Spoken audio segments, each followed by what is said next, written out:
کہ جس طرح حسن و قبح بالذات ہوتا ہے اسی طرح بالغیر ہوتا ہے، اسی قول کی بنیاد پر نص کے اعتراض سے جواب دینا ان کے لیے ممکن ہوا، نص کے اعتراض سے جواب دینا ان کے لیے ممکن ہوا کہ جب حسن و قبح جس طرح بالذات ہوتا ہے اسی طرح بالغیر بھی ہوتا ہے، جب یہ جائز ہے تو واجب حرام کی طرف منقلب ہو سکتا ہے اور حرام واجب کی طرف منقلب ہو سکتا ہے،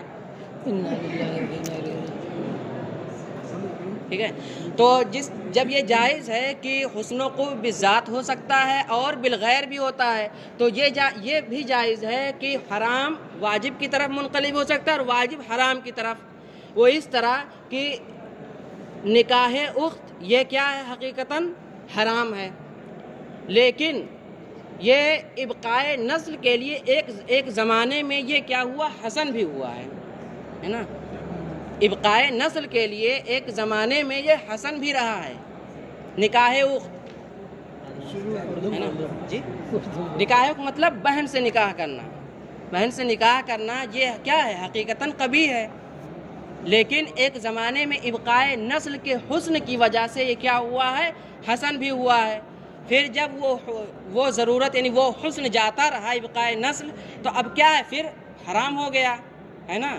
تو اب دیکھیے یہاں حرام واجب کی طرف اور واجب حرام کی طرف منقلب ہوا۔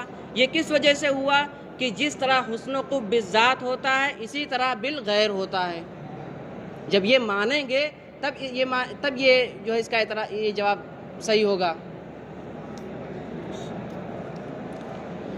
اسی کو کہتے ہیں وَبِهِ أَمْكَنَ لَهُمُ التَّخَلُّصُ عَنِ النَّسْخِ، اور اسی سے ان کے لیے نسخ سے تخلص یعنی چھٹکارا یہ ممکن ہوا۔ نسخ مطلب کیا کہ نسخ کا مطلب یہ ہے کہ واجب جب بذات ہی ہے حسن و قبح تو یہ واجب حرام نہیں ہو سکتا، حرام واجب نہیں ہو سکتا، لیکن چونکہ یہ کیا کہتے ہیں کہ جس طرح بالذات ہوتا ہے بالعرض بھی ہوتا ہے، لہٰذا یہ ہو سکتا ہے، جیسا کہ ابھی میں نے مثال دی۔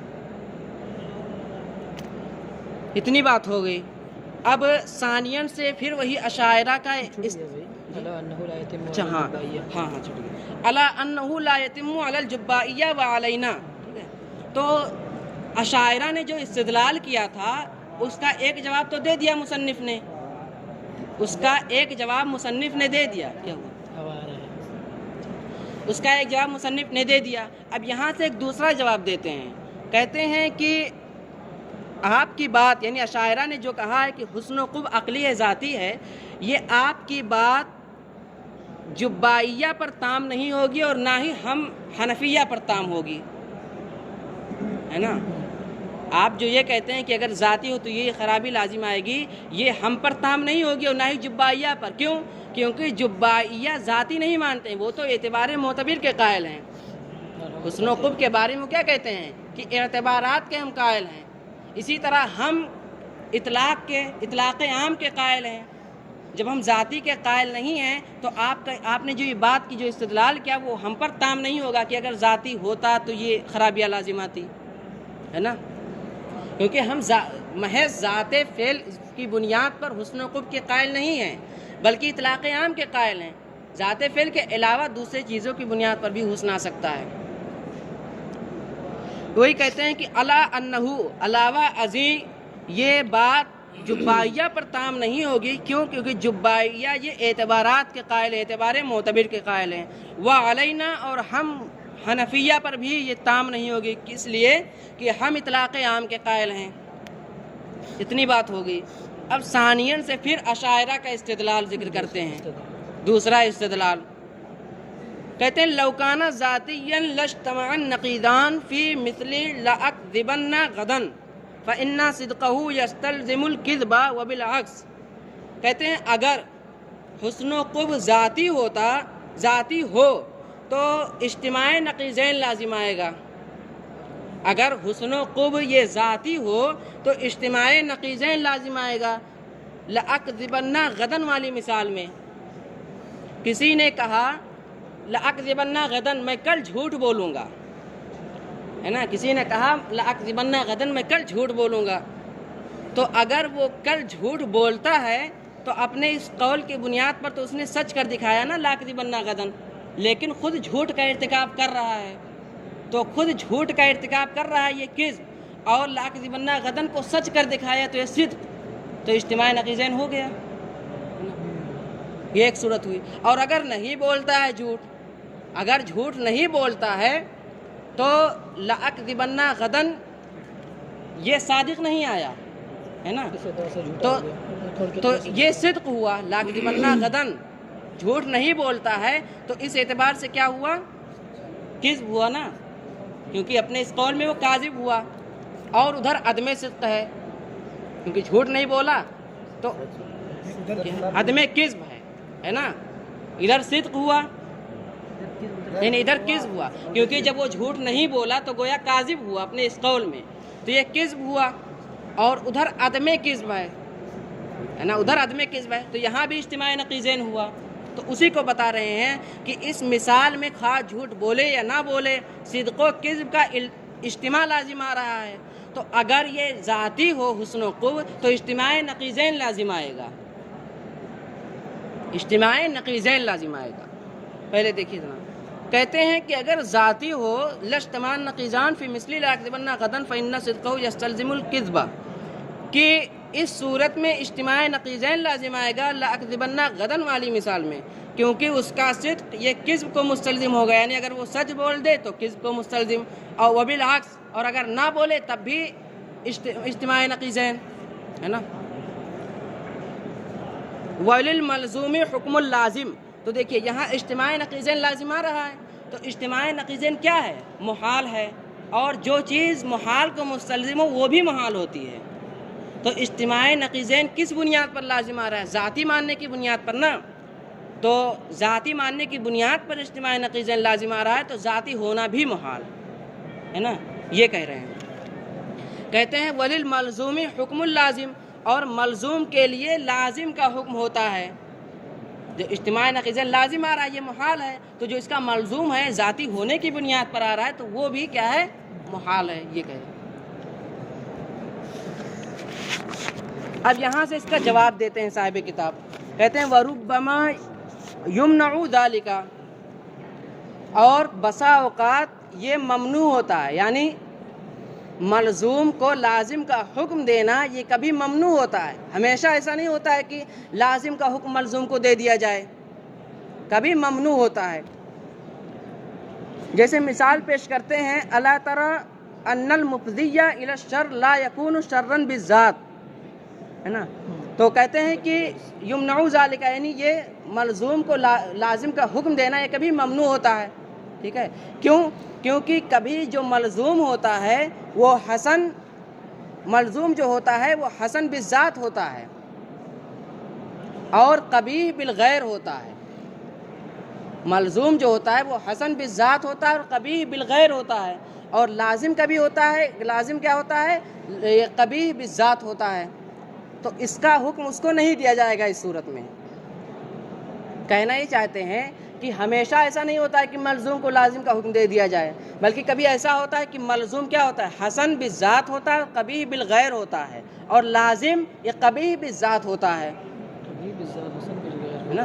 کبھی بالذات ہوگا حسن بالغیر ہوگا، جی کبھی بالذات حسن بالغیر ہوگا۔ دیکھیے مثال دیکھیے، کہتے ہیں ان المفضی الی الشر، یہ شر نہیں ہوتا ہے، مفضی الی الشر یہ شر بالذات نہیں ہوتا ہے بلکہ بالعرض ہوتا ہے۔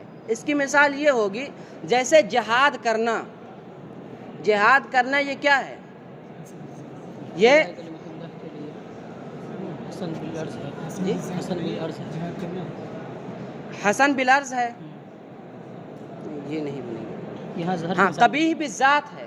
دیکھیے جہاد کرنا، جہاد میں کیا ہوتا ہے؟ تخریب بلاد ہوتا ہے اور ہلاکت ہوتی ہے، تو اس جہت سے یہ کیا ہے؟ قبیح بالذات ہے، لیکن اعلاء کلمت الحق کی جہت سے دیکھا جائے تو یہ حسن ہوگا، تو کیا ہوگا؟ حسن بالغیر ہوگا، یہ حسن بالغیر ہوگا، ٹھیک ہے۔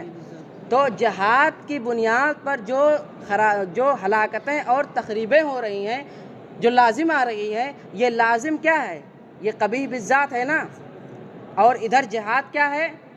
حسن بالعرض ہے اور قبیح بالذات ہے، تو لازم کیا ہے؟ قبیح بالذات، اور ملزوم کیا ہے؟ حسن بالغیر اور قبیح بالذات۔ تو اب یہاں لازم کا حکم ملزوم کو نہیں دیں گے کہ کہہ دیں کہ جس طرح لازم کبھی بھی ذات ہے اس طرح ملزوم بھی کبھی بھی ذات ہے، یہ نہیں کہیں گے یہاں، ٹھیک ہے؟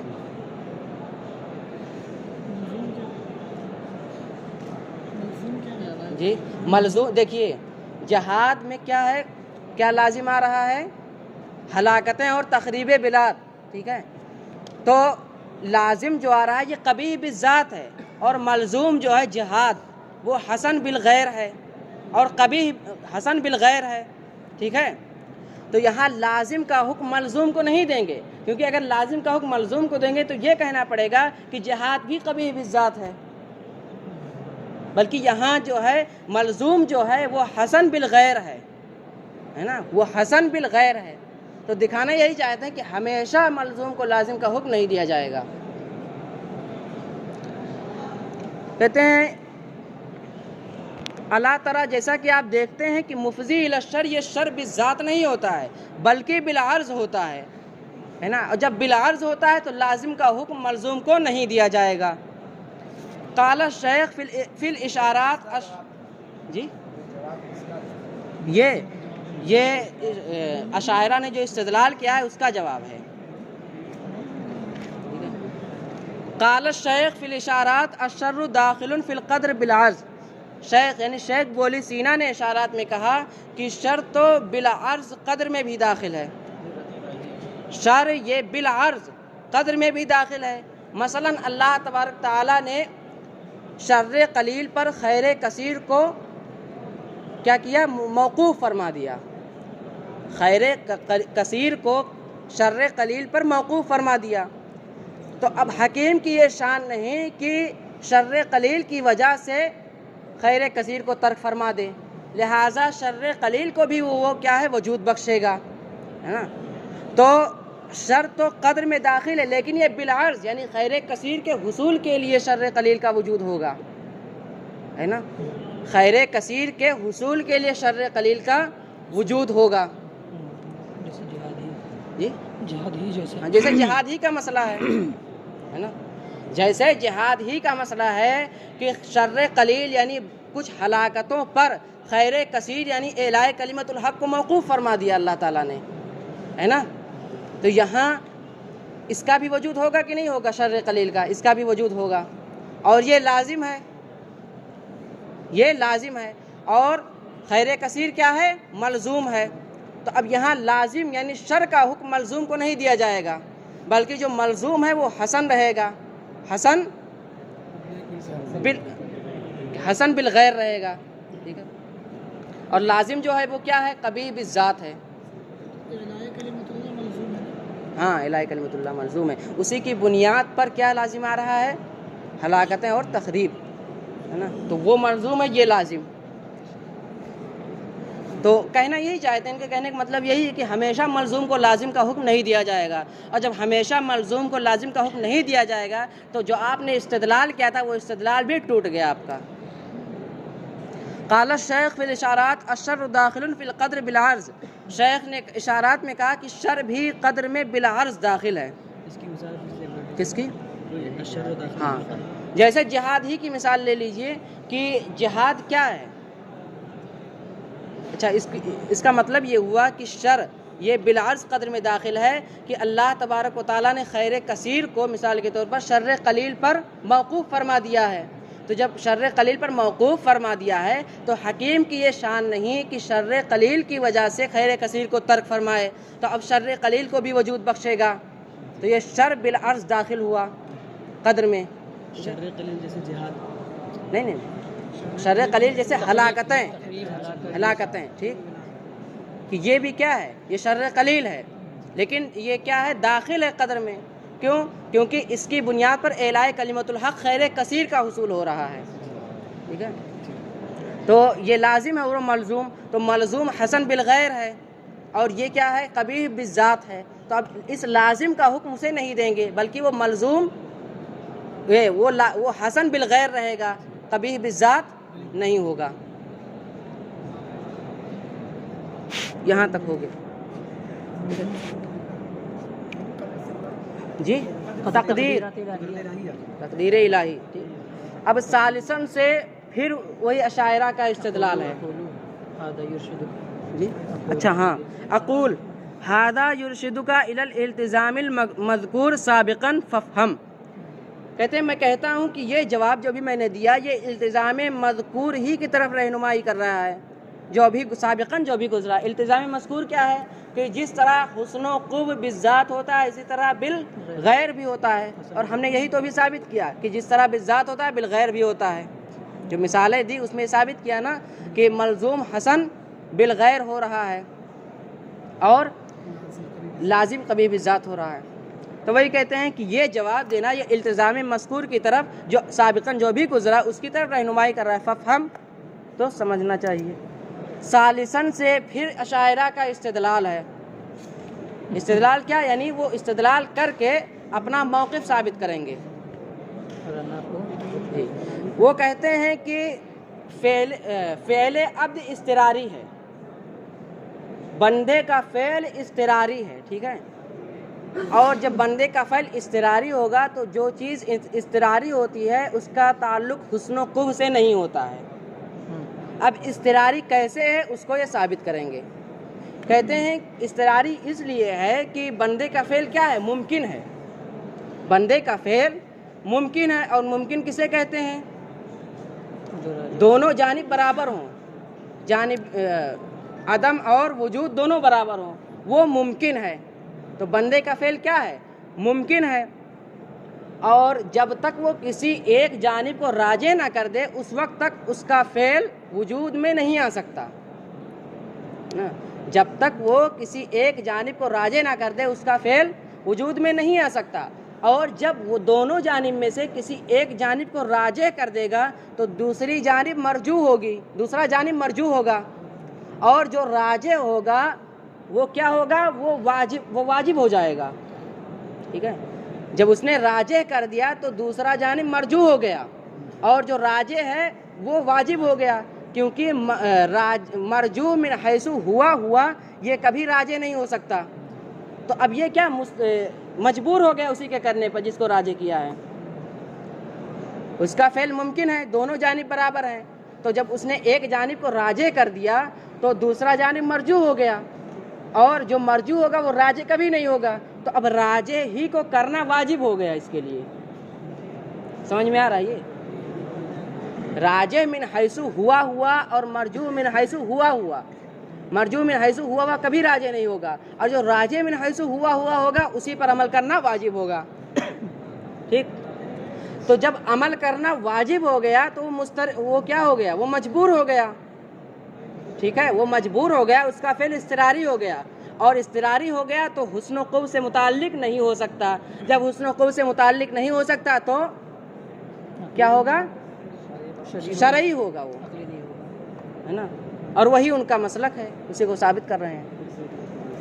دیکھیے کہتے ہیں کہ وثالثاً ان فعل العبد استراری فإن الممکن ما لم يترجح لم یوجد.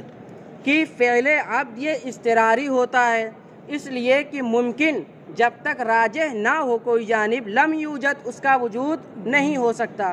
اور وترجیح المرجوع محال، اور مرجوع کو ترجیح دینا یہ محال ہے. فما لم یجد لم یوجد. تو جب تک واجب نہیں ہوگا اس کا وجود نہیں ہوگا، یعنی جب تک کوئی ایک جانب واجب نہیں ہوگا جو راجح ہوگا وہی واجب ہوگا، اس وقت تک لم یوجد اس کا وجود نہیں ہو سکے گا. فلا یکون حسنا ولا قبیحا عقلا اجماعا. تو جب استراری ہے تو نہ وہ حسن ہو سکتا ہے نہ قبیح ہو سکتا ہے عقلا، اجماعا بالاجماع نہ وہ عقلا حسن ہو سکتا ہے نہ قبیح ہو سکتا ہے، بلکہ وہ شرع پر موقوف ہوگا، اور وہی ان کا مذہب ہے. کہتے ہیں وَهَذَا أَحْسَنُ وَأَقْصَرُ مِمَّا فِي الْمُخْتَصَرِ. کہتے ہیں یہ میں نے جو ابھی تقریر پیش کی یہ مختصر میں جو ہے اس کا بہتر خلاصہ ہے، احسن و اختصر ہے. کرنا واجب ہو گیا وہی اس کو حسن کہہ دے، کیا دقت ہے؟ وہ استراری ہو گیا نا، استراری ہو گیا، فعل استرار ہے اس میں. استراری میں حسن و قبح کا کیا تعلق؟ جب استرار نہ ہو اس کا اختیار ہو تب حسن و قبح ہوگا، حسن و قبح کا وہ ادراک کرے گا.